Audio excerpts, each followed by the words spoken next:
Je démarre alors, c'est parti. Ok. Bonjour à tous. Donc Thibaut de France, je suis artisan, menuisier, agenceur dans la coopérative Cabestan, donc CAE d'Auvergne-Rhône-Alpes.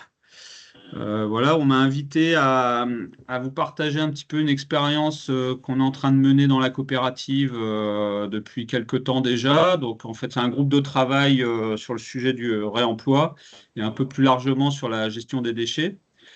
Donc voilà, moi je suis un peu chargé de mission sur cette partie-là parce que c'est une pratique que j'ai dans mon activité professionnelle. Et donc voilà, je vais vous faire une petite chronologie un petit peu du GT, que vous puissiez cerner un petit peu les contours de notre groupe de travail et puis vous expliquer un peu plus précisément ce qu'on est en train de mener ces derniers temps.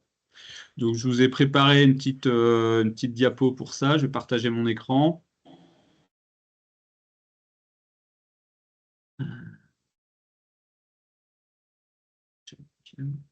Voilà.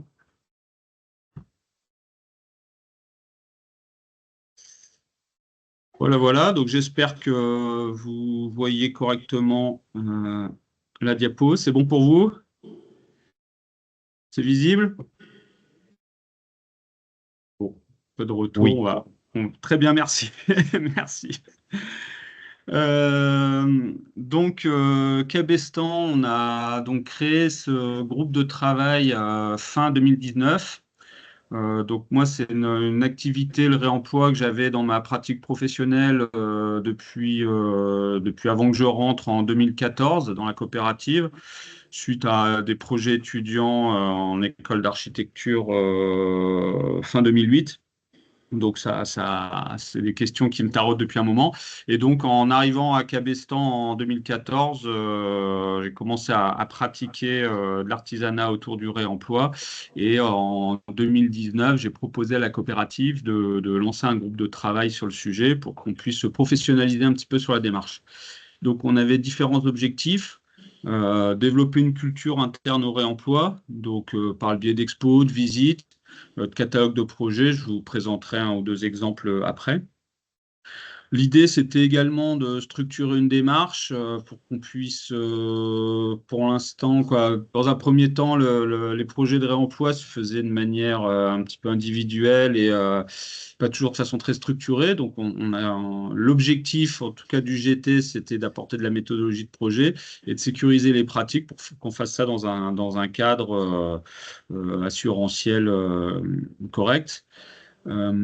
L'idée du GT, c'était également aussi de travailler en lien avec la filière qui était en cours de structuration. On était en 2019, c'était moins développé qu'aujourd'hui, mais on sentait qu'il y avait des acteurs qui commençaient à se positionner. Voilà, l'idée c'était également de faire un état des lieux des pratiques dans la coopérative, parce qu'en fin de compte, tous les artisans, pas tous, mais beaucoup d'artisans avaient des pratiques, soit dans un cadre privé ou pour certains métiers, c'était une évidence de faire du réemploi sans forcément le nommer. Donc, on avait envie de cerner un petit peu ces pratiques-là. L'idée également, c'était de créer un livret de bonnes pratiques, de la même manière qu'on avait créé un document pour l'ARAACA, donc l'autoconstruction et réhabilitation accompagnée, qui donnait un cadre un petit peu aux pratiques d'accompagnement de chantier. Dans cette idée-là, on avait envie de créer la même chose sur le GT. Et puis aussi de travailler sur un annuaire ou une cartographie qui permettrait de situer un petit peu les différents acteurs sur la région Aura pour que nos entrepreneurs puissent se saisir de ces questions. Donc voilà, ça c'était un peu les objectifs. Après, vous verrez, il y a des choses qu'on a plus ou moins bien réussi. Donc entre 2019, fin 2019, on a lancé le GT et début 2021. Donc on a fait plusieurs visites et rencontres. Donc visite de chantier, plutôt d'aménagement intérieur. Il n'y avait pas encore de gros projets à notre échelle, du moins dans la coopérative autour du réemploi. On a visité des matériothèques aussi, échangé avec différents acteurs de la filière. Donc voilà, ça c'était plutôt dans un objectif d'acculturation pour que les entrepreneurs qui s'intéressent à la démarche puissent voir un petit peu ce qui se faisait sur nos territoires. On a donc ciblé un petit peu ces acteurs qui étaient en Auvergne-Rhône-Alpes, donc créé un annuaire en fonction, un peu interne à la coopérative, hein. Lancer cette idée de catalogue de projets internes. Alors là, l'idée, c'était de s'appuyer dans nos démarches de sensibilisation et d'expérience, ben déjà sur ce que les pratiques que chacun avait, hein. C'est ce que je vous disais précédemment, c'était de cerner un petit peu les compétences diverses et variées dans la coopérative et de faire un petit peu un recensement pour pouvoir et montrer des savoir-faire et en interne, si on avait des projets de réemploi, pouvoir s'appuyer sur des projets similaires déjà construits pour aller interroger l'entrepreneur sur sa manière de travailler ou aller chercher de l'info un peu technique. On a également réalisé un questionnaire qui nous a permis de cerner un petit peu justement les pratiques de la coopérative. Et puis par ailleurs, on a commencé à construire des projets ou à s'impliquer sur des démarches auprès de différents partenaires, donc notamment le développement de plateformes. Donc moi, je suis basé sur Grenoble. Voilà, on a travaillé avec un acteur du coin qui cherchait à implanter une matériothèque sur l'agglomération grenobloise. Donc voilà, on a accompagné un petit peu cette réflexion-là. On a travaillé avec le PFL, donc établissement public foncier local, sur des projets de déconstruction qu'ils avaient, donc en ouvrant ces chantiers à nos artisans pour qu'on puisse tester un peu de la déconstruction. Voilà, avec la métro aussi, la métropole, voilà, ils ont une démarche autour du réemploi aussi, donc on est venu un peu s'inscrire comme ça sur différentes dynamiques. Hum. Donc là, je vous ai présenté quelques éléments d'analyse du questionnaire qu'on a réalisé. Ouais, Thibaut, excuse-moi, Oui. c'est juste que ton PowerPoint, il est coupé. Peut-être que tu peux le relever. On n'a que la moitié de ta slide et on est toujours sur la première. Ah ouais, donc en fait, ça ne suit pas le... Ok. Non. Alors là, je ne sais pas comment je vais pouvoir vous aider là-dessus, parce que moi, je suis en plein écran. Donc je pense que la connexion, ça n'arrive pas à suivre en fait. Vous êtes toujours sur la première? Ouais, on est toujours sur la première et elle est coupée en partie. J'ai arrêté le partage. Ouais, bah alors on va t'a en essayer grand. Ouais, vous m'avez en grand. Je retente quelque chose à voir si ça arrive Ok, merci. à reprendre. Je vais peut-être juste me caler comme ça, côte à côte. Hop. J'en étais à la 4e. Est-ce que vous voyez quelque chose là? C'est pas très grand. Ouais, je vais me Mais mettre on l'a en entier au moins. Je vais me mettre en... Ah, je vais mettre en diaporama. Alors attendez, ça bug un peu. Ah ouais, c'est là. Non, je suis tout en gris. Il faut peut-être que je l'annule. Excusez-moi, je vais faire une petite manip. Je vais arrêter le partage.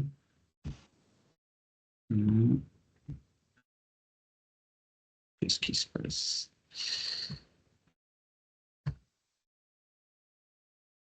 J'ai un petit souci de partage. Pour moi, T'es présentateur, donc normalement tu devrais pouvoir partager. Ouais, mais en fait, j'ai une fenêtre qui s'est glissée devant l'autre. Je ne peux plus toucher à ma présentation.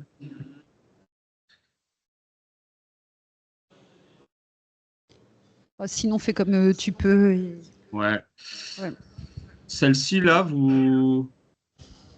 Ben là, on la voit, mais tu as encore un onglet ouvert. Diapo. Ouais, là. Ouais, c'est pas très grand, mais. Non, c'est pas très grand. Et ouais, j'ai un problème. Alors, elle s'est ouverte 2 fois. Attendez. Je vois pas pourquoi ça c'est. Ah. Diapo active. Est-ce que vous l'avez en grand là, non? Toujours Non, pas? non. Bon, il n'a pas envie de se. Ça veut pas se mettre en mode plein écran. En tout cas, je l'ai Et sur là, on mon peut écran. pas agrandir. Alors, je vais essayer de zoomer un peu.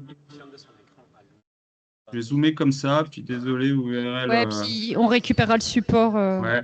que je Après, transmettrai. c'était pas forcément pour rentrer dans le détail des diapos, c'était plutôt pour vous présenter un petit peu les analyses les questions qui avaient été faites.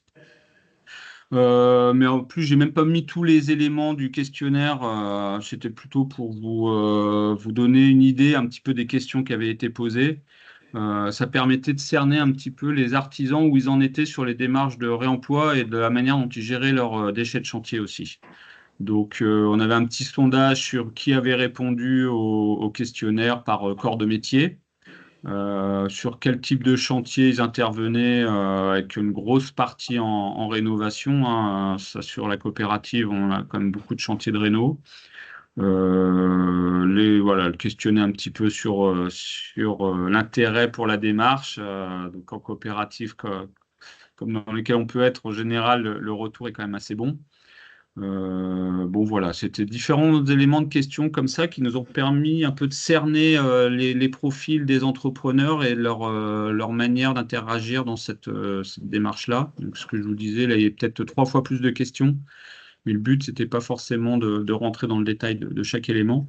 Et donc, ça, c'est un travail qu'on a fait en 2020 et qu'on a reproduit cet été en reprécisant certaines questions. Donc, comme ça nous a permis de faire un parallèle avec l'évolution des pratiques à 3-4 ans de différence et de préciser un peu toutes les questions autour de la REP, des questions qui ont émergé entre-temps, quoi. Euh, L'autre chose que je voulais vous présenter qui illustrait un petit peu le travail qu'on a fait dès le début, c'est ce catalogue de projets, euh, où là on a une trame une fiche projet, une trame de description et de présentation qu'on met à disposition des entrepreneurs pour qu'ils puissent voilà, présenter un petit peu ce qu'ils ont fait en réemploi avec une idée d'analyse pour justement que ça puisse servir de retour d'expérience pour d'autres entrepreneurs qui voudraient faire des aménagements un peu similaires ou des chantiers similaires, avec une espèce de graphique pour évaluer un petit peu l'intérêt ou la pertinence de ce travail de réemploi. Voilà, sur des critères tels que l'intérêt économique ou la valeur patrimoniale ou, le temps qui était nécessaire pour réaliser le chantier. Donc ça nous donnait un premier aperçu de l'intérêt de la démarche et pourquoi on fait du réemploi en fonction des projets et ce qu'on récupère. Voilà, ça pourrait nous servir dans un deuxième temps qu'on n'a pas encore réamorcé, mais que je vous expliquerai plutôt en fin de présentation autour d'une démarche qualité qu'on est en train de mettre en place. Mais le premier objectif de ces fiches, c'était à nouveau d'acculturer les entrepreneurs et de donner à voir ce qui se faisait dans la coopérative. L'intérêt aussi, ça peut être auprès de personnes extérieures ou de maîtrise d'ouvrage extérieure, euh, montrant un petit peu l'étendue des savoir-faire qu'il y a dans la coopérative, puisqu'on a déjà une expérience de chantier en réemploi. Donc là, les exemples, c'est plutôt sur de l'aménagement intérieur. On a principalement des retours sur ces chantiers-là. On a encore du mal à capter l'attention des entrepreneurs pour qu'ils puissent remplir ces fiches. On doit en avoir 25 à peu près là aujourd'hui. L'objectif, ça serait d'en avoir beaucoup plus pour avoir vraiment un catalogue de projets très varié.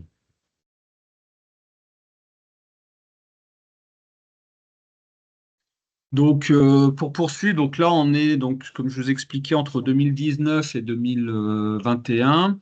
Bon, suite au Covid, des difficultés de se rencontrer et puis des projets personnels me concernant et d'autres membres du GT, bah, en fait, pendant un an et demi, il ne s'est pas passé grand-chose. Donc 2021-2022, une dynamique de GT en berne.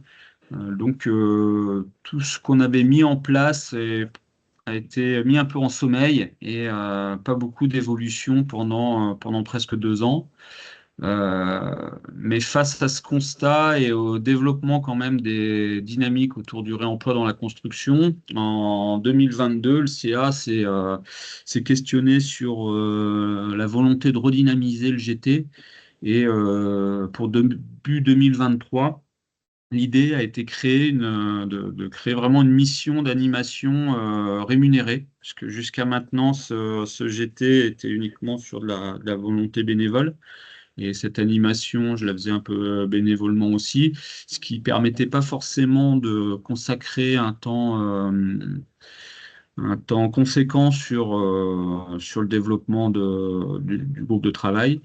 Et donc, le CA a fait le choix de me missionner sur un petit volume d'heures mensuel pour pouvoir vraiment consacrer un temps à développer ce groupe de travail avec trois objectifs principaux qui sont le soutien aux activités et à l'équipe. Donc là, l'idée, c'est plutôt d'être dans une position de conseil, de veille sur des appels d'offres, par exemple, de pouvoir répondre à des problèmes techniques que pourraient se poser les délégués territoriaux ou les entrepreneurs. De faire ce suivi aussi au niveau réglementaire, faire de la veille. Donc ça, c'était le premier objectif. Le deuxième objectif, c'était d'animer ce groupe de travail, d'organiser donc des visites, des temps de réflexion, des temps de réunion, d'organiser des rencontres avec des acteurs de la filière. Et troisième objectif, développement de projet. Donc, il s'agit là de travailler sur des sujets un peu spécifiques, soit cette expérimentation qu'on a pu faire avec le PFL sur de la déconstruction de bâtiments, soit travailler, je vous l'ai expliqué tout à l'heure, avec la plateforme qui voulait s'implanter sur Grenoble, donc les accompagner dans ces démarches. Voilà, donc il y a tout un ensemble comme ça de choses qu'on a testé et qui faisait partie un peu des trois objectifs de la mission, du chargé de mission. Donc, par la suite, là qu'il y avait une mission qui a été un peu plus définie, ça a permis de consacrer un petit peu plus de temps sur la structuration du GT. Et à force de rencontres, d'échanges, de réflexions, de travail, on a sorti quand même quatre grandes thématiques qu'on voulait aborder un peu plus précisément dans le GT. Donc la gestion des déchets, parce que c'est le réemploi et gestion des déchets, c'était vraiment deux éléments qui nous semblaient indissociables. On s'est questionné un peu sur les questions de démarche qualité, les questions de formation et de sensibilisation, et le dernier volet, de travailler plus particulièrement sur la veille réglementaire et aussi surtout la question des assurances pour pouvoir continuer à développer nos démarches dans un cadre sécurisé et en partenariat avec notre assureur. Donc en gros, la gestion des déchets, le premier sous-groupe, donc ça c'est surtout cette année, à partir de cette année, que ça c'est donc l'année 2023 nous a permis un peu de structurer, de restructurer le GT, de lancer un petit peu ces différentes dynamiques. Et c'est surtout à partir de 2024 qu'on a commencé à travailler sur ces sous-groupes, en priorisant un petit peu certaines actions avant d'autres. Donc voilà, sur la gestion des déchets, on a eu un premier travail de réflexion sur nos pratiques en interne, avec notamment re-questionnant les entrepreneurs sur les déchets qui généraient par activité pour définir justement quels seraient les axes de réemploi à travailler en priorité et comment on pourrait mieux valoriser ces déchets-là en particulier. Donc là, travail d'identification. Et ce qu'on chercherait à développer, qui est plutôt en cours, qu'on a mis un petit peu en attente pour le moment, c'est peut-être de travailler sur des protocoles aussi pour mieux gérer les déchets de chantier. Donc, c'est-à-dire trouver des méthodologies en fonction des activités pour pouvoir accompagner les entrepreneurs à mieux trier, que ça soit plus simple pour eux, que ça soit plus forcément une perte de temps et que ce qui est valorisable peut-être auprès d'autres entrepreneurs, voilà, puisse, voilà, qu'on ait cette réflexion à l'échelle de la coopérative pour vraiment voir comment un déchet à des moments peut devenir une ressource. Et le deuxième grand axe de ce sous-groupe gestion des déchets, ça a été la sensibilisation à la REP. Donc ça, c'est vraiment ce qui est sorti ces derniers temps. Et on a notamment une entrepreneuse de la coopérative qui fait du diagnostic PMD, donc qui est au cœur de cette activité autour de la gestion des déchets vrai emploi et qui s'est formé avec les outils Valobat, donc un des 4 éco-organismes de la REP, à faire de la sensibilisation. Donc maintenant, elle a tout un ensemble d'outils. Donc, ce qui s'est passé au niveau gestion des déchets ces derniers temps, c'était plutôt ces temps de sensibilisation. La dernière étant lors de l'AG de Cabestan, où il y a eu tout un temps dédié à ça en atelier pour que les entrepreneurs puissent vraiment se saisir de cette question de la REP. Alors, la REP, peut-être pour si c'est pas clair, c'est la responsabilité élargie des producteurs. C'est l'écotaxe qu'on paye maintenant sur les matériaux quand on les achète. Et donc qui permet derrière de gérer la revalorisation des déchets sans que ça coûte à l'entrepreneur. Et ça, c'est ce qui était ressorti du questionnaire qu'on a refait cette année. Bon, en fin de compte, très peu d'entrepreneurs avaient connaissance de cette responsabilité élargie des producteurs, alors que ça a quand même une incidence assez forte sur l'économie d'un projet, puisque avec cette REP, on n'est plus censé euh, payer le coût du retraitement. Deuxième axe de sous-groupe, donc c'est la démarche qualité, avec un volet qui se situerait plutôt en amont du chantier. Donc on a commencé à réfléchir pardon, sur une charte de bonne pratique dans les démarches de réemploi. Donc c'est plutôt voilà, en amont du chantier, comment on pourrait créer une espèce pour ceux qui le veulent, hein, mais voilà, une charte pour orienter un petit peu la démarche, en cherchant à obtenir différents objectifs sur les chantiers de réemploi. Là-dessus, on s'appuie un peu sur le travail d'un autre entrepreneur de la coopérative qui s'impose un certain taux de réemploi dans ses chantiers. Et voilà, c'est une base de réflexion. Il s'impose aussi un territoire pour le gisement de ces matériaux et les chantiers qu'il réalise. Et pour nous, c'est plutôt une entrée en matière pour poser cette réflexion sur quel cadre on pourrait mettre un petit peu, presque peut-être dans l'idée, pourquoi pas, d'envisager une espèce de label interne qui pourrait être valorisable après par la suite auprès des clients. Donc tout ça, c'est vraiment des réflexions en cours, rien d'arrêté. Et de la même manière qu'on réfléchit à l'amont du chantier, on réfléchit à l'aval, plutôt sur le bilan de chantier, comment on pourrait travailler sur des indicateurs qui peuvent nous permettre d'analyser les gains de la démarche. Donc là, c'est pas évident non plus, parce qu'on cherche justement à savoir quels indicateurs, comment on peut quantifier, chiffrer. Est-ce que c'est des données carbone? Est-ce que c'est plus fin que uniquement cette donnée-là? Est-ce qu'on analyse en tonnage, en mètres carrés, en volume?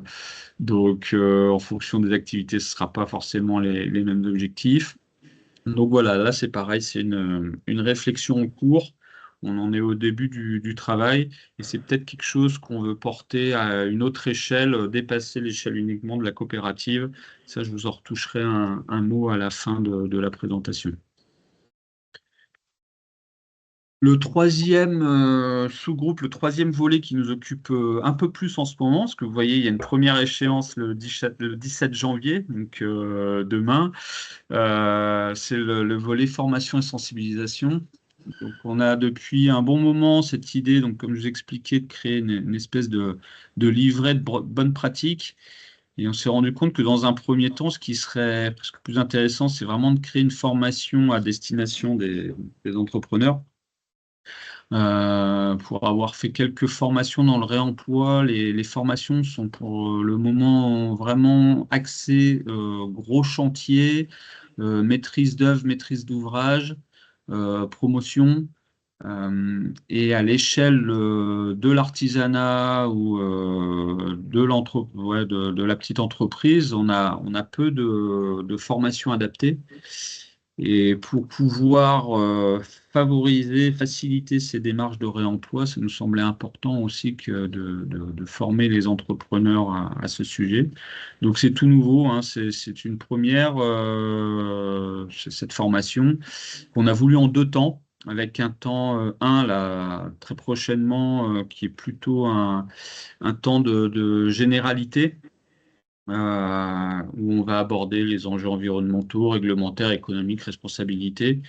Donc un petit peu les évolutions réglementaires, le contexte environnemental, pourquoi faire du réemploi, les nouveaux métiers, la nouvelle filière en construction, et puis commencer à aborder des questions de responsabilité et puis des enjeux au niveau des assurances.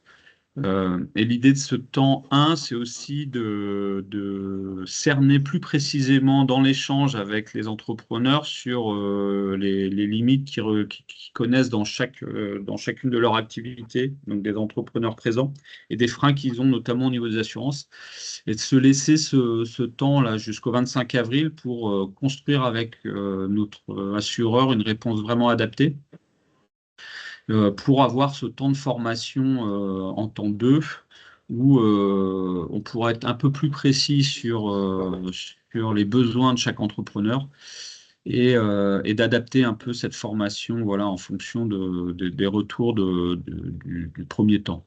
Et donc là, on sera sur ce temps 2 beaucoup plus axé chantier concret avec, en parlant de technique, en abordant quand même le côté de la déconstruction, notamment sur la réhabilitation, comment on peut faire du réemploi in situ, comment on peut gérer un petit peu cette logistique aussi si on veut récupérer des éléments sur place. Des enjeux de méthodologie aussi, comment on pense un projet de réemploi, parce qu'on n'est pas sur forcément les mêmes temporalités ou dans les mêmes fonctionnements d'approvisionnement. Et puis aussi tout ce qui aborde les enjeux relationnels avec la relation au client. Donc là, c'est aussi un petit peu un lien qu'on va pouvoir faire avec le travail fait en ARA-AK à nouveau, où l'idée c'est de construire un, un travail précis vis-à-vis du client comme on est sur des démarches un peu nouvelles, voilà, on ne sait pas toujours comment chiffrer ou comment fonctionner avec le client s'il apporte des matériaux. Donc c'est un petit peu ces éléments-là qu'on va essayer de préciser pour ce deuxième temps de formation. Donc là, notre énergie, elle est pas mal axée sur cette formation pour le moment. C'est pour ça que sur les aspects que je vous ai montrés avant, on a mis ça un petit peu en stand-by le temps que cette formation se mette en place. Et après, je vous ai parlé de 4 sous-groupes. Donc le dernier sous-groupe, c'est effectivement les questions d'assurance.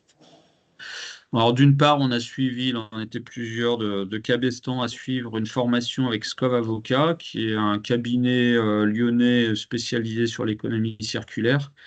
Et c'est un petit peu la référence au niveau des questions de réemploi dans le bâtiment. Donc, on est ressorti avec un document complet et dense, voilà, sur tous les éléments concernant les assurances et puis les réglementations, ce qu'on nous impose. Donc, il nous reste un temps maintenant, comme il n'y a pas si longtemps cette formation, ben, un temps d'analyse un petit peu et de faire ressortir les éléments clés. Je pense que la formation qu'on va faire va être un moment aussi où on va pouvoir se replonger dedans. Et l'autre travail qu'on fait en parallèle, c'est avec donc notre assureur, la SMA BTP, pour sécuriser la démarche. Donc, on est en échange avec eux pour voir comment intégrer de plus en plus de réemploi dans nos chantiers. Et là, l'idée avec la SMA, c'est en quelque sorte, en fait, il y a un peu un point de blocage au niveau du réemploi de matériaux, c'est comment on arrive à qualifier que les matériaux sont réemployables ou pas. Et nous, notre objectif, c'est qu'en fait, chaque artisan, aux yeux de l'assureur, soit un petit peu autoqualificateur des matériaux qu'il veut réemployer. Et pour ça, on va constituer des méthodologies, notamment à partir de fiches d'autocontrôle qui sont construites à partir des fiches qui ont déjà été faites, la FBE, FCRBE, avec le programme Spirou également. Donc, c'est tous des travaux méthodologiques et d'analyse qui ont été réalisés pour justement sécuriser la démarche. Le problème, c'est que ces fiches, elles nous semblent parfois un peu denses et un peu complexes pour être saisies par les entrepreneurs dans leur dynamique de chantier. Et donc, ce qu'on commence à mettre en place, c'est une espèce de synthèse pour faire sortir les éléments clés et qui se transcrit dans une espèce de checkpoint à faire au moment du chantier pour vérifier, par exemple, sur l'emploi de tuiles, qu'on répond bien à tout un ensemble de critères pour pouvoir utiliser ces tuiles. Et par cet outil-là, l'objectif, c'est donc de pouvoir les réutiliser sans que l'assureur puisse dire quoi que ce soit, parce que justement, on a fait ce travail d'autocontrôle et on devient un petit peu le qualificateur, on a l'expertise pour pouvoir s'assurer que ces tuiles sont réemployables. Donc là, c'est un travail qui va être un petit peu de longue haleine, parce que on y va matériau par matériau. Et là, on est tout juste au démarrage de ce travail-là aussi.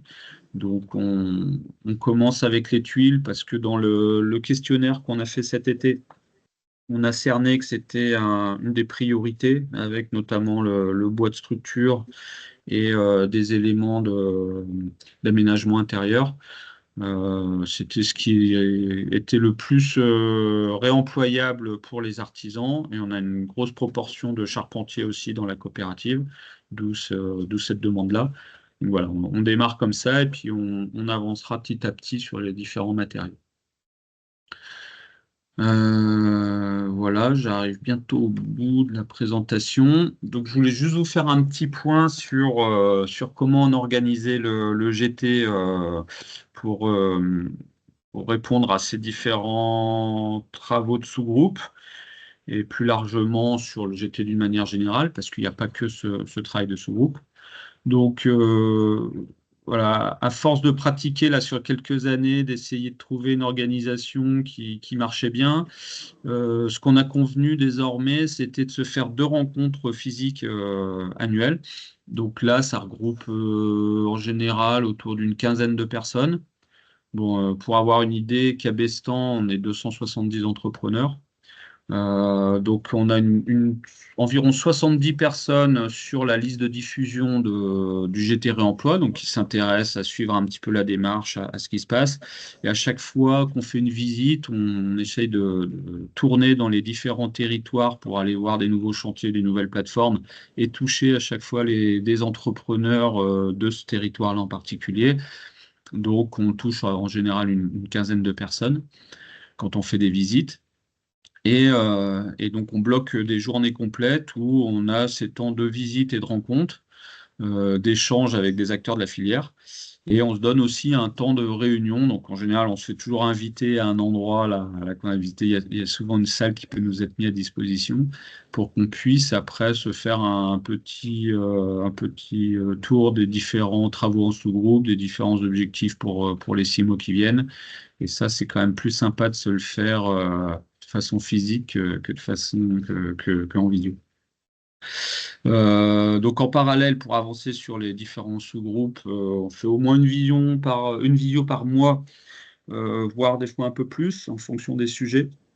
Pas une vidéo hein, sur chaque sous-groupe, mais une vidéo pour les différents sous-groupes. Et donc on avance comme ça en fonction des priorités. C'est pour ça ce que je vous expliquais ces derniers temps, on était plutôt sur la formation et le travail des assurances. Voilà. Ensuite, le GT, il se constitue et il s'organise autour de formations et de partenariats extérieurs. Là, je venais de vous expliquer la formation qu'on a fait avec SCOF, par exemple, ou les projets qu'on mène avec les acteurs du territoire. On crée aussi des temps d'information collective, notamment lors des AG. Et bientôt sur les groupes locaux, on ne l'a pas encore fait. Ça fait un moment qu'on veut le faire et ça va bientôt se lancer. Donc de passer sur chacun des territoires avec un petit temps d'information pour justement expliquer tout ce qui se met en place dans la coopérative, les liens qui se font aussi avec des partenaires extérieurs. Réexpliquer un petit peu l'objectif de ce catalogue de projets pour essayer de développer aussi, pour le développer un petit peu. Voilà. Pour les 20 ans de Cabestan l'année dernière, on avait par exemple fait une exposition avec ces fiches-là. Bon, on aimerait bien que l'exposition fasse 4 fois la taille, c'est ce que je vous expliquais tout à l'heure. Après, il y a du temps de travail aussi en autonomie pour avancer sur différents sujets, pour également répondre à des sollicitations, là, comme je le fais avec vous aujourd'hui, où je vous présente un petit peu la démarche de la coopérative. Bon, ben, on a été amené comme ça à participer à des tables rondes, à écrire un ou deux articles voilà, sur la démarche. Et le dernier point qui s'est vraiment lancé cette année, on l'a évoqué l'année dernière et puis ça a pris corps cette année sur une rencontre à Bordeaux, c'est ce travail qu'on fait dans le GT à l'échelle de notre coopérative, ben, c'est de le transposer à l'échelle de toutes les CAE du bâtiment. Donc il y a 3 rencontres par an de ces coopératives. Pareil, ça tourne dans les territoires partout en France. À chaque fois, une coopérative invite les autres coopératives à travailler sur un sujet en particulier. Donc cet été, le thème fort, c'était justement le réemploi. Et de là, c'est constitué un groupe de travail sur le réemploi, donc à l'échelle nationale, dans l'idée de s'appuyer un petit peu sur les expériences de chaque coopérative. Là, à Bordeaux, vous avez, je crois que c'est Habitat et Coaction, j'ai toujours peur de les confondre avec celle d'à côté, Copébat, qui réalise son siège en biosourcé et en matière de réemploi. Donc eux, ils ont une vraie expertise maintenant de chantier terrain à l'échelle de la coopérative avec différents artisans qui ont bossé en commun sur ce projet-là. Donc voilà, ils ont des choses à apporter aux autres coopératives. En Bretagne, on a un entrepreneur qui, lui, fait uniquement de la déconstruction. Et c'est le seul à le faire en France. Donc, lui, sur le volet, justement, diagnostic, lui, déconstruction derrière, et il a beaucoup de choses à apporter aussi à l'ensemble de la filière dans le cadre des CAE. Et voilà, nous, à Cabestan, on a ce groupe de travail. Donc, voilà, le but, c'est de partager un petit peu autour de toutes ces démarches en construction et, euh, et de construire des outils communs aussi. Vous m'excuserez pour la coquille, j'ai une belle faute là. Et donc de construire aussi des outils communs. Donc là, on retravaille sur un questionnaire qui pourrait permettre de cerner justement les pratiques dans chacune des coopératives, comme nous on a pu le faire dans la nôtre. Et dans l'idée par la suite de poursuivre ce travail, notamment sur les indicateurs là, parce que c'est quelque chose qui est ressorti à Bordeaux, c'est qu'on manquait de ressources pour pouvoir analyser voilà, dans les filières de réemploi, qu'est-ce qui se faisait, qu'est-ce qui se pratiquait. Et donc, on a trouvé que c'était un sujet qui pouvait être intéressant à apporter aussi collectivement. Donc, voilà, c'est un des sujets en cours. Donc là, ça se fait aussi beaucoup en visio, pas toujours simple d'arriver à mobiliser les énergies, surtout quand on est disséminé comme ça dans tout le territoire. Mais on en est là aujourd'hui à vouloir quand même lancer ce travail-là entre les coopératives. Voilà, on n'est pas loin du moins le quart. J'ai fait le tour. Donc, voilà, n'hésitez pas à me poser vos questions. Hop, je vais revenir sur la visio. Et donc, je suis à votre écoute. Merci Thibaut. Tu m'entends bien? Ouais, là, c'est bon. Ouais. Ouais. Tu peux peut-être déjà nous dire sur l'aspect formation si ça mobilise là le projet de janvier. Eh ben, on va avoir une dizaine d'inscrits. Avec certains membres vraiment du groupe de travail qui sont aussi impliqués qui font de la formation par ailleurs. Et l'idée, c'était d'avoir ces entrepreneurs un peu qualifiés en formation pour pouvoir avoir un retour sur ce qu'on met en place. Donc, on a, disons, peut-être 7-8 entrepreneurs de la coopérative qui viennent vraiment par intérêt pour la démarche et qui viennent se compléter par deux, trois autres entrepreneurs qui sont plutôt issus du pôle formation et qui vont nous apporter leur expertise pour voir ce qui fonctionne pas dans ce qu'on met en place. Okay. Sur le chat, il n'y a pas de questions. Je ne sais pas s'il y en a dans la salle. Thibaut, tu m'entends? Un petit peu, ouais, ça résonne un peu, mais on va être concentré. Moi, j'avais une question. De fait, là, on est vraiment sur une approche entrepreneur-artisan. Oui. Est-ce que vous pressentez que les choses commencent à bouger au niveau des maîtres d'ouvrage, que ce soit particuliers, collectivités, entreprises, où en fait, moi, je sens que ça commence à frissonner de partout. Oui. Et je me dis qu'à la fois, c'est un beau challenge en termes de raccord avec nos valeurs et les enjeux environnementaux, mais est-ce qu'économiquement, les chantiers commencent à frémir et être au rendez-vous? Est-ce que ce sont les professionnels qui devancent en disant au maître d'ouvrage, nous, on peut vous proposer? Quel est ton regard par rapport à ce que vous percevez dans votre région? Alors moi, ce que je perçois, c'est que pour l'instant, ça fonctionne sur des grosses opérations. Parce qu'il y a vraiment une logistique qui se met en place pour avoir discuté avec quelques acteurs, notamment d'assistance à la maîtrise d'ouvrage. On est tout de suite sur des... Parce qu'il y a ça devient quelque chose d'imposé aussi au niveau réglementaire, d'intégrer des matériaux de réemploi. Donc sur du marché public, sur des grosses opérations, ça devient assez... Bah déjà, c'est imposé d'une part, et puis il y a des volumes suffisamment conséquents pour qu'il y ait une logistique qui se mette en place de façon un peu conséquente.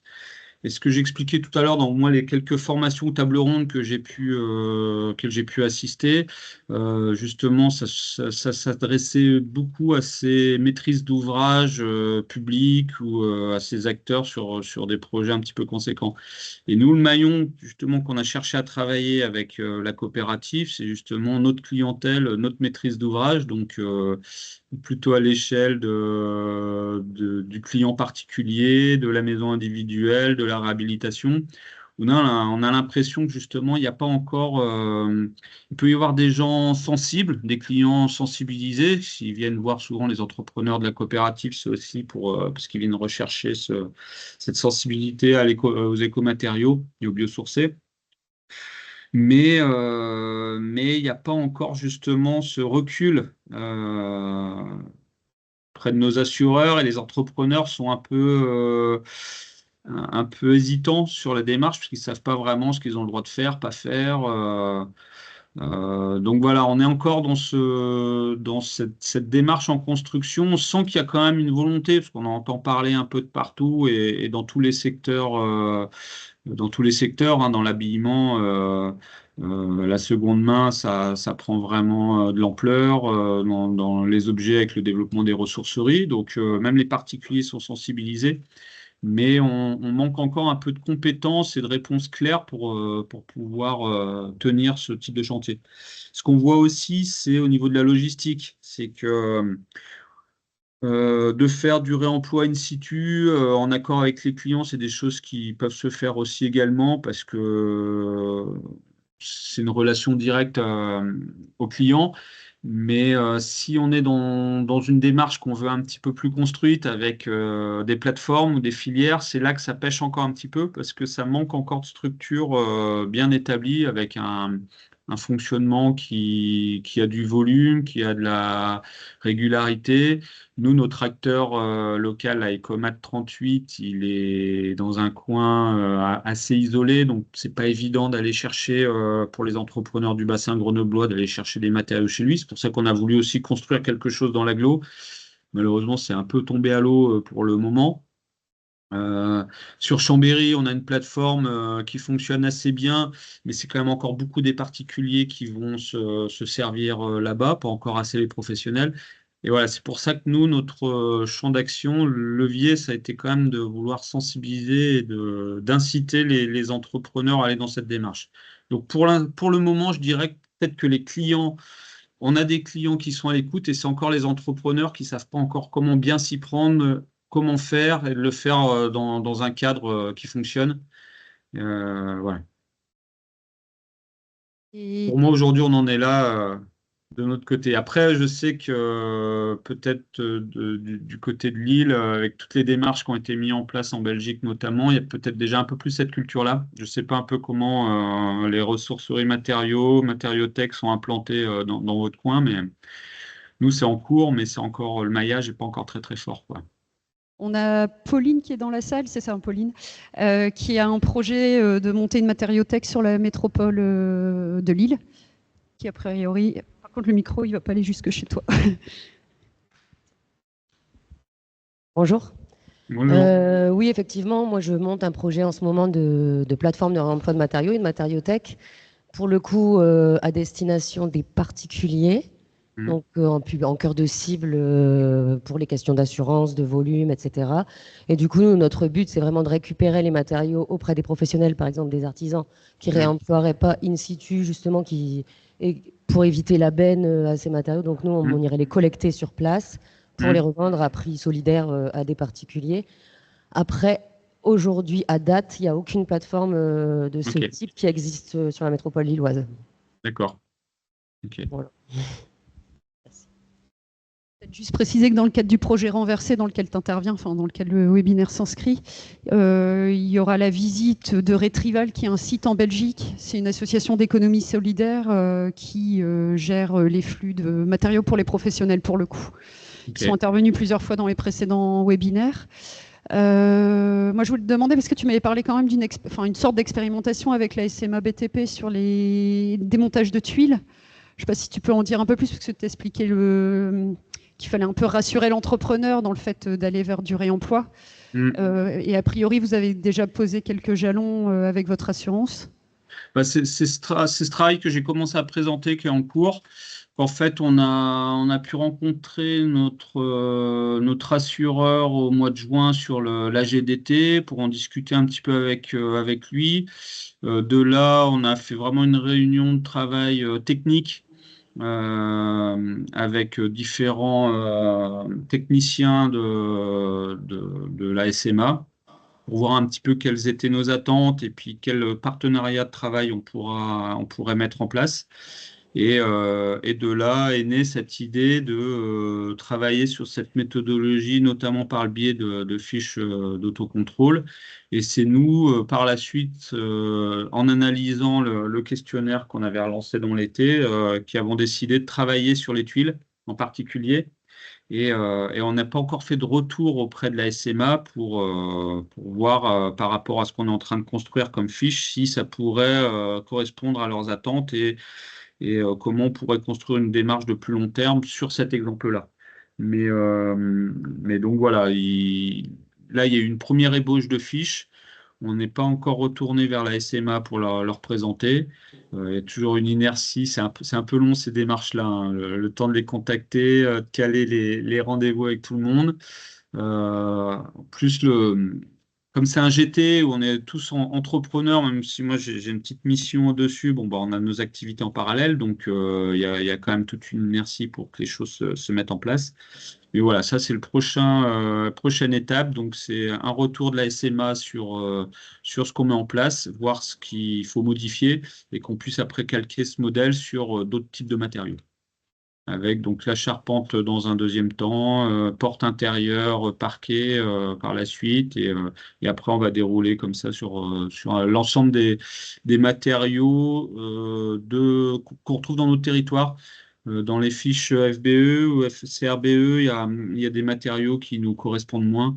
Des portes coupe-feu, je crois. Nous, on fait peu de public, donc c'est pas forcément quelque chose vers lequel on va s'intéresser tout de suite. Voilà, et d'autres types de matériaux aussi qu'on n'utilise pas.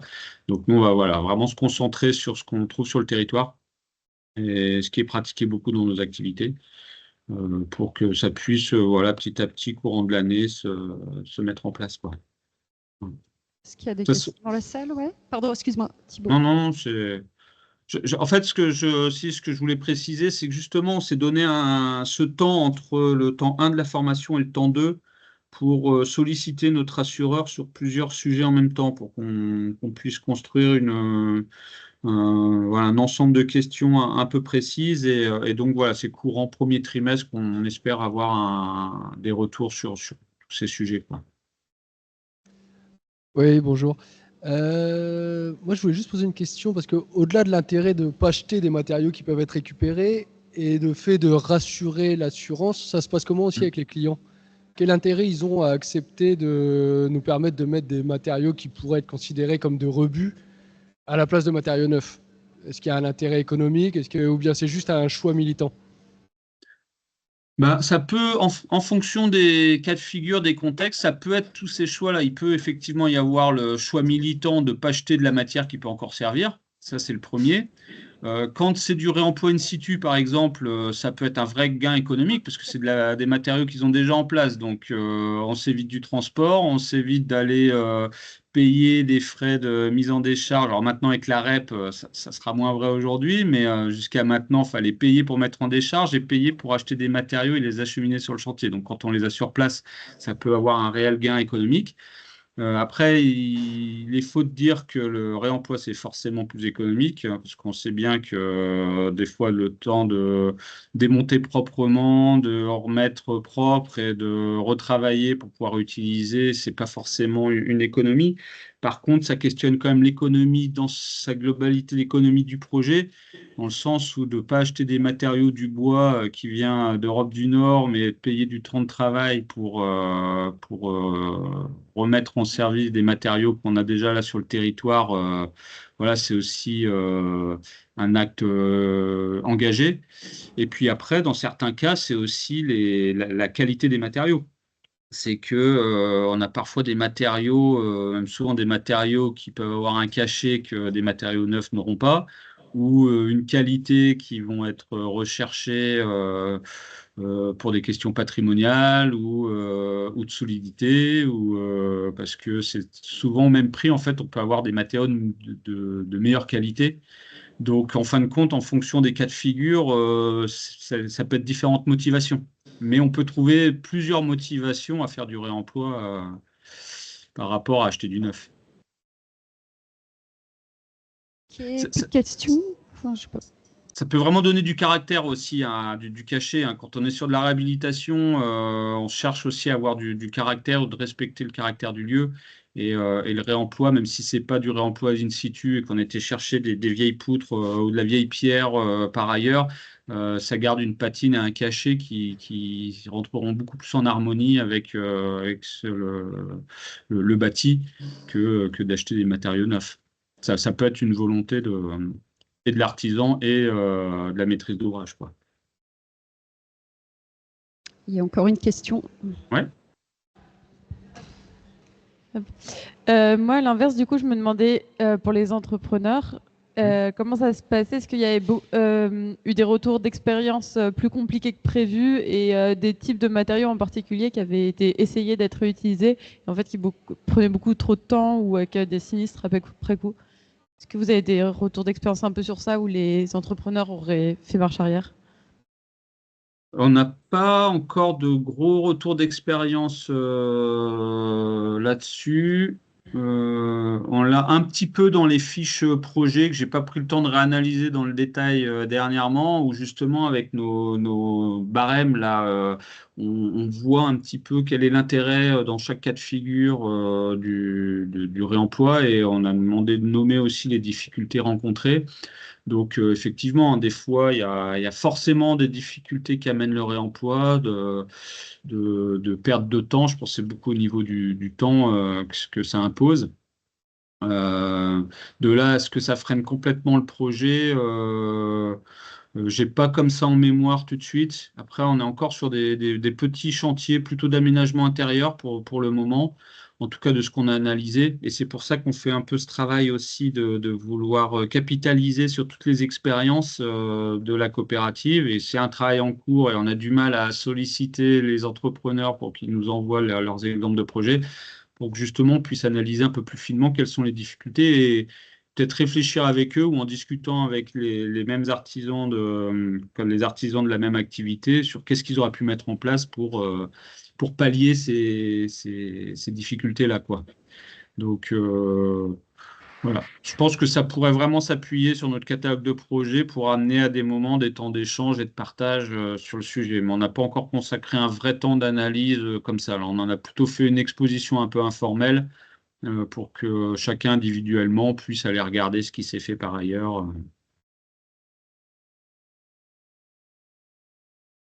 Est-ce que c'est bon dans la salle pour les questions, si on clôture? Oui. Bah, Thibaut, je te remercie pour ton intervention à distance. Avec plaisir. Tu seras bientôt en ligne sur le site renversé et on se dit à bientôt pour la suite. Très bien. Eh ben, bonne journée à vous tous et Au puis revoir. bonne AG. Au revoir.